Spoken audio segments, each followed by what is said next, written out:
हैदराबाद जैसा सिटी जिनके पास है, इनको तो बाकी कुछ चाहिए नहीं। ये सब होने के बावजूद भी इन्होंने अभी जो अपने तरफ से जो उनका अचीवमेंट है, इनका अचीवमेंट है ओवैसी, इनका अचीवमेंट है सांप्रदायिक दंगा लगाने का व्यवस्था तैयार करना, इनका अचीवमेंट है देश के प्रधानमंत्री को गाली देना। ये फ्रस्ट्रेशन का वही प्रकाश है, और जब बत्ती बुझता है ना, उससे पहले ऐसा होती है। अब देखना, मोमबत्ती जब बुझती है तो ऐसे जलता है, और फ्रस्ट्रेशन में उल्टा सीधा करता है काम। तो वही चंद्रशेखर राव जी कर जा रहे हैं। और मैं साथ ही साथ ये भी कहूंगा, जो इन्होंने जो वादा किया था तेलंगाना वासियों से, विशेष करके फार्मर्स से, किसानों से, जो हम इस बार सत्ता में आएंगे, दोबारा जब आए हैं तो हम किसानों का सब जो ऋण हो माफ कर देंगे, नहीं कर पाया। इन्होंने बोला 2-2 रूम की हम सबको मकान दे देंगे फ्री, नहीं कर पाया। जो गवर्नमेंट एम्प्लॉय है उनको सैलरी नहीं दे पा रहा टाइमली। लोगों को जो ओवरऑल डेवलपमेंट के लिए जो पॉलिसी चाहिए, उस पॉलिसी को बना के लागू नहीं कर पाए नीचे। तो इस सब साथ ही साथ जो इन्होंने बोला 24 आवर्स हम बिजली देंगे, 24 आवर्स तो छोड़ दे, 12 घंटा बिजली नहीं दे पाते।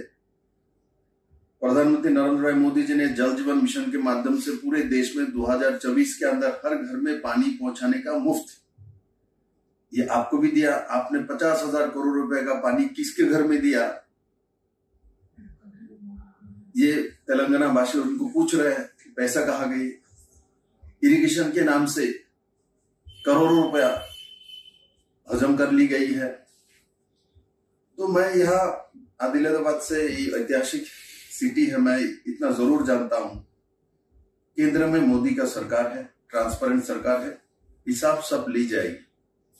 तेलंगाना का जो डेवलपमेंट के लिए जो पैसा, जो टैक्सेस से पैसा आती है, चाहे केंद्र सरकार हो और राज्य सरकार हो, जीएसटी के माध्यम से जो पैसा जाती है, नरेंद्र मोदी सरकार, मोदी वो सरकार बनाया जो कि राज्य सरकार को और भी ज्यादा पैसा दे दिए, 42%, जो कि पहले इसके नीचे परसेंटेज आती थी। तो कुल मिला के जो फेडरल सिस्टम है, मोदी जी आने के बाद उसको सशक्तिकरण किया गया है, और कमिटमेंट वो भी निभाया गया है, चाहे बीजेपी सरकार हो, नॉन बीजेपी सरकार। नहीं विप्लव जी, इसका मूवमेंट है तो जीएसटी का बात कर रहे हैं। कल मिनिस्टर सब लोग स्टेटमेंट दिए थे, तेलंगाना से 3 से 4 करोड़ लाख रुपए स्टेट गवर्नमेंट, सेंट्रल गवर्नमेंट को टैक्स के इसमें दिए, लेकिन तेलंगाना को सिर्फ 1.5 लाख करोड़ रुपए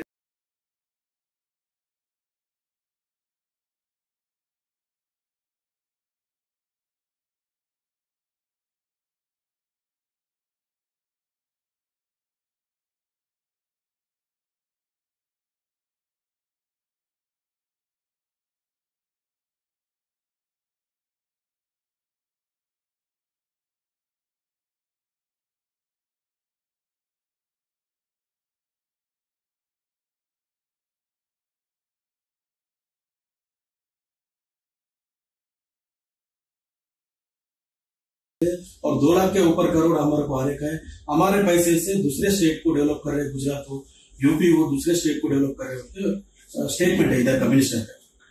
देखिए, इधर के मिनिस्टर के स्टेटमेंट क्या है, आपको पूरे देश में माननीय प्रधानमंत्री के नेतृत्व एक पॉलिसी होती है, जीएसटी के ऊपर हर फाइनेंस मिनिस्टर को बुलाया जाता है, तो उनके फाइनेंस मिनिस्टर तो मीटिंग में जाता है, वहां उनका स्टेटमेंट क्या है, कोई भी मंत्री कुछ बोले इससे नहीं हो, उनका फाइनेंस मिनिस्टर क्या बोल रहा है। लास्ट जो फाइनेंस की मीटिंग हुई, निर्मला सीतारमण जी उसमें बैठी हुई थी, तो हर सीएम जाता है, नहीं तो फाइनेंस मिनिस्टर को जाना ही जाना है। वह अपनी बात क्यों नहीं रख रहा है, वहां क्यों नहीं बोलता है। तो ये झूठ आके बोलना, क्योंकि हर राज्य के साथ जीएसटी का जो पोर्शन एक तरह ही जाता है। कोरोना के समय 35% दे रहा था काट के, बाद में धीरे धीरे इसको रिकवरी कर रहा है, क्योंकि उस समय लॉकडाउन थी, सब बंद था, तो केंद्र सरकार के पास जीएसटी कलेक्शन नहीं होते थे। जीएसटी कलेक्शन तो स्टेट गवर्नमेंट के थ्रू ही तो केंद्र सरकार के पास जाती है, तो सभी स्टेट गवर्नमेंट तो नहीं दे पा रहा था। तो शेयर के मोदी जी क्या पेड़ से गिरा के पैसा भेज देगा? तो इनको पहले पूछना चाहिए, इन्होंने जीएसटी कोरोना के समय कितना कलेक्शन किया? हमारा छोटा सा स्टेट, आज मैं सीएम के दायित्व से निकल के दूसरा काम कर रहा हूं संगठन में। हमारे वहां इतना छोटा स्टेट है, कोई बहुत ज्यादा कोई इंडस्ट्री नहीं, कुछ भी नहीं। उस समय जब तेलंगाना ने सैलरी कम कर दिया था, तब हम 3% डीए दे दिए थे, जो कि हम लोग केंद्र सरकार के ऊपर लगभग निर्भरशील स्टेट है, नॉर्थ ईस्ट के छोटे राज्य है, हमारे पास बहुत रिसोर्सेस नहीं है, तो हम 3% ड्यू देते हैं। किसी का सैलरी नहीं काटा, हर घर में खाना पहुंचाया, हर घर में टीकाकरण हो गई है, हेल्थ सेक्टर को डेवलप कर दी गई है। अभी ये कोरोना के समय हमने कम से कम सरकारी नौकरी 3000 के ऊपर, छोटा स्टेट है यहाँ के डिस्ट्रिक्ट के बराबर, 3000 के ऊपर पक्का नौकरी दिया है। उसके बाद जो सोशल पेंशन है, इस बजट लास्ट जो त्रिपुरा का बजट है उसको डबल करने का हमने ऐलान कर दिया है, 4 लाख लोगों को दी जाएगी। तो छोटी सी स्टेट इतना सब कर रहे हैं कोरोना के समय, और आप बोलते हो कोरोना के कारण से हम डूब गए हैं। कोरोना के कारण से आपने तेलंगाना को डूबा है, खुद नहीं डूबे। खुद तो फार्म हाउस में रहता है, सेक्रेटरीट में कभी जाते नहीं। ये लोग तेलंगाना के लोग ये देख रहे हैं, क्योंकि एक सीएम को अपने सेक्रेटरीट होता है मंदिर, वहां से आपके राज्य चालना होती है, आप वही नहीं जाते। कौन क्या करते हैं उनको पता नहीं, तीसरा व्यक्ति आपको बोलते हैं, आप उनसे सरकार चलाते हो। ठीक है, उनका अपना स्टाइल है, अपना अपना तरीका है, किंतु मुझे वहां जाके कष्ट होता है कि ये भारत है, ये सबकी है। मेरा जन्म त्रिपुरा में हुई है, आपका जन्म तेलंगाना में हुई है, किंतु है तो हम भारतवासी, हमारे कल्चर तो एक है। अभी भी मैं सूर्यनारायण मंदिर में गया हूँ, तो मैं कहीं गया तो मंदिर में क्यों गया हूँ? त्रिपुरा में जाता है तो त्रिपुरेश्वरी मंदिर शक्तिपीठ है, वहां क्यों जाते हैं सब लोग? मैं जब कोई जब गुवाहाटी में जाता है तो कामाख्या मंदिर में जाता है। तो ये हमारा कृष्टि संस्कृति एक है, इसीलिए तेलंगाना में मेरा अधिकार नहीं है और उनका अधिकार त्रिपुरा में नहीं है, ऐसा नहीं है। इसलिए मैं आज जो आदिलाबाद में देख रहा हूँ, जो कि यहाँ से भाजपा का संगठन मैंने देखा, अच्छा संगठन बनी हुई है, और यहाँ से हैदराबाद तक सरकार को लेके जाने के लिए हम लोगों ने अभी नेशनल एग्जीक्यूटिव हमारा हैदराबाद में 2 और 3 तारीख होगी, और इससे पहले हर मंडल में एक भाजपा का जो लीडरशिप पहुंचा हुआ है, क्योंकि इस भूमिका हम देख रहे हैं हमको क्या जरूरत है, क्या क्या करना पड़ेगा संगठनिक रूप से, क्योंकि यहाँ हर कार्यकर्ता को रोकने के लिए एक के ऊपर 20, 22, 23 केस देता है, इतना डिग्रीधारी है। तो ये सब करके रोक नहीं सकते है, तभी ये सब नेगेटिव काम किया जाता है, तब लोगों को रोक नहीं पाता, तो ये सब काम शुरू होता। नहीं तो भाई लीडर है, आपने अच्छा काम किया, जनता तो ऐसे आपको वोट देगा, पॉजिटिविटी के साथ आपको देख के खुश होगा। अभी आपको देखना नहीं चाहता, इसलिए आप केस कर देते हो, आप इनको जेल में डाल देते हो, आप इनको थाने में बुलाते हो दिन में 3 बार। तो मैं आपके माध्यम से केसीआर जी को व्यक्तिगत रूप से मैं सम्मान करता हूँ, किंतु उन्होंने जिस तरीका जो अपनाया, इंग्रेजों का जो नीति अपनाया, इस तरीके से इंग्रेज नहीं रह पाया, वो कहां से रह पाएगा?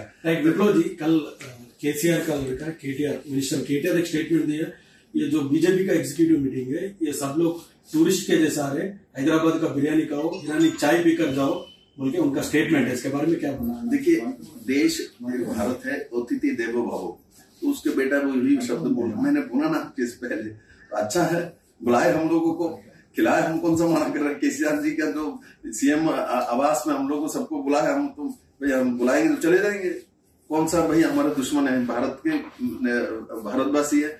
मैं इनके नीतिगत विरोध कर रहा हूं, क्योंकि तेलंगाना के पास इतना कुछ है तो ओवरड्राफ्ट में क्यों गया?